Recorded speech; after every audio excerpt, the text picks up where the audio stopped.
Just a simple question, my friend. Can birds fly? Yes, most birds can fly. But all birds can't fly. Yes. So how do we know the ones that fly from the ones that don't fly? We can categorize them, flightless bird and birds that can fly. Wow, that's a very great idea. Okay, welcome to my channel. Today I'm Steve. So if you're new to this channel, I welcome you. And in this channel, I explain coding concepts to you to make it easier for you to understand in simple terms so that you can become a better programmer. So in today's video, we're going to be talking about the Liskov Substitution Principle. So Liskov Substitution Principle simply states that the subclass of a superclass should be able to be interchangeable with each other without compromising the correctness of the program.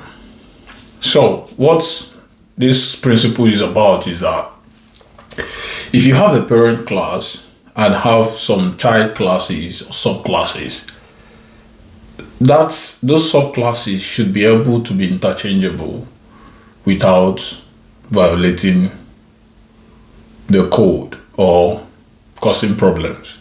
So when you're working in a large program, for instance, and you have this kind of association in your program, if one can do what the other cannot do and you merge them together in the same subtype, it's going to be a problem. You have a lot of bugs to fix. But when you adhere to the Liskov substitution principle as introduced by Barbara Liskov in 1987, it helps us classify these classes in hierarchies in order to be able to perform their functions separately without interfering with one another. So I know this is a lot of theories, but we'll demonstrate this shortly in code for you to understand what we're trying to say here and make it easier for you. So let's go to my IDE and code that out and see the difference it makes. Class illustration. So let's say, for instance, we have a bird class here as a superclass, and these two classes, the sparrow class and the penguin class, are inheriting the bird class. So if we have another application on the program like the make bird fly method calling the object of the bird class, so when it calls fly, it's going to call the penguin class is also going to be called, so which is going to help give us error and bugs. So this is in violation of the Liskov substitution principle. So but in this second class diagram where we introduce class hierarchy, here it's in line with the Liskov substitution principle, because if we have a parent class, a superclass, the bird class, which has a fly method, so this birds can fly class, which is a subtype of the bird class, can actually have their own functions or adopt the functions in the parent class that they can implement. Like here you see birds that can fly inherited the method fly, while this bird that cannot fly can define their own methods, which is the swim method. So now if you have a sparrow class, which is a subclass of the birds that can fly, so this sparrow class does not inherit directly the bird class, so it inherits this bird like an interface kind of, but because we're demonstrating this in Python and Python doesn't have implement interface directly, so it's abstracting this bird class from this sparrow class. So that is how we're going to implement this in Python. And now that this penguin class is a subclass of the birds that cannot fly class, it has abstracted the bird class and its function, so meaning that this is not forced to implement this function of the fly function anymore. So Once you call the makeBedFly class, you can from there call the penguin class and it will give you the right feedback. It can tell you what the penguin does, which is swim, right? And also when you call the sparrow class, it can also tell you that sparrows can fly. So this is simply how you demonstrate the Liskov principle. And now that we've completed the class diagram, let me show you a code that violates with this first implementation of this first method, and we'll now refactor the code and make it look better, observing the Liskov substitution principle. Right, so now let's go to my IDE. So like here, you see exactly what I'm saying. So here, this bed class has a fly function, which is fly and returns flying.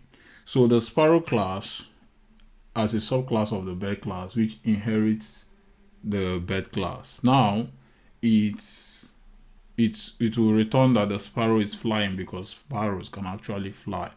But in the penguin class, this is going to give us an error because penguins can't fly. I say I have to raise this error so that you know that this is not applicable, because if you say penguins can fly, maybe someone on the team who doesn't know about it can call the fly function, and that is going to say that penguins can fly, which is wrong. So like now, if we execute this program now, you can see it's going to give us not implemented error, which is what we have raised here to actually tell the user that the return the data is not correct. So make sure you avoid this in your program. So let me create another Python file to refactor this program so that you see how it's done right. So I'll call this LSP refactor. So I'll copy some of the functions to make this quicker and easier. Okay, so I'll just copy this. I'll copy this and paste it here and just refactor that. So take for instance, I have another class. Let me call it beds, or let me say flights, birds that can fly.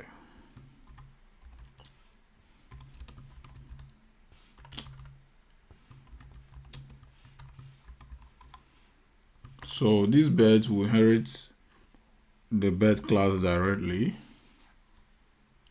and also implement the function. So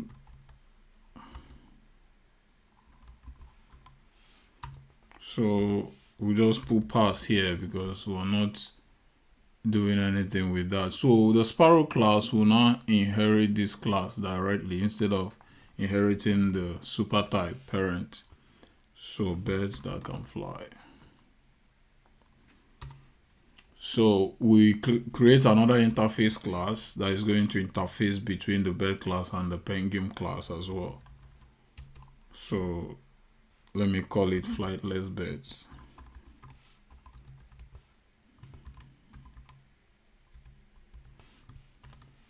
So this is also going to inherit from the superclass birds, and we're going to call swim function here.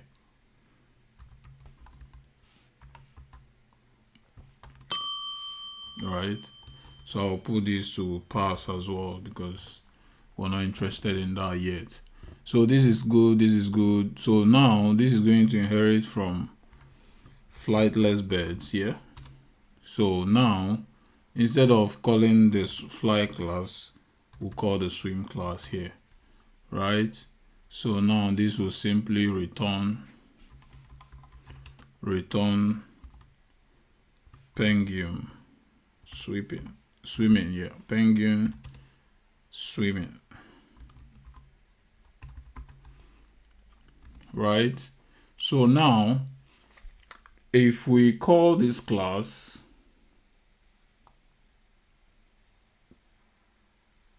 so here, now this is going to inherit from birds that can fly. Yeah.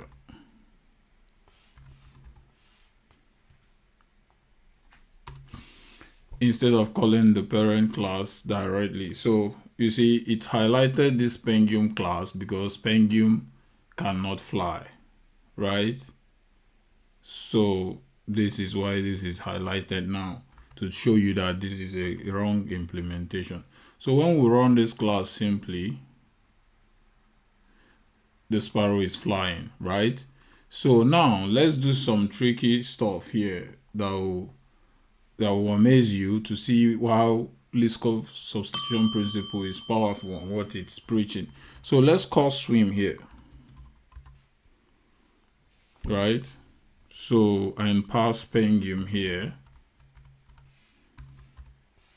penguin, right? Expected birds that can fly, got penguin instead. But in this method,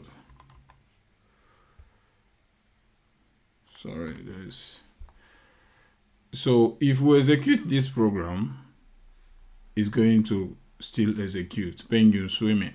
You see that? So even though this is a method calling the birds that can fly, but it still returns the penguin method, which is another subclass of the bird class, right? So it's interfacing and it's still giving us the actual result to tell you that it's a different function from a different class. So we don't have any error in this program. So this is actually why Liskov substitution principle is being preached, and also it helps you like set your classes in hierarchies in order to differentiate one subtype from the other. Okay, I hope you find value in that simple demonstration with the bird class there. And this is just as simple as it gets, understanding Liskov substitution principle. And I hope that helps you understand this principle better, and you should practice to implement them in your bigger programs to be world class, because this is going to help your program being possible for scalability, robustness, and also some extra layer of security, because this is what it's all about. So if you find value in this, don't forget to subscribe, and you also be interested in check out the single responsibility principle that we've demonstrated here, and also the open close principles, and also the more to come, like the invasions, interface segregation principles and dependency evasion, which we're going to be sending out later your way this week. And I hope that helps you, and until I see you again, keep coding and have a better life.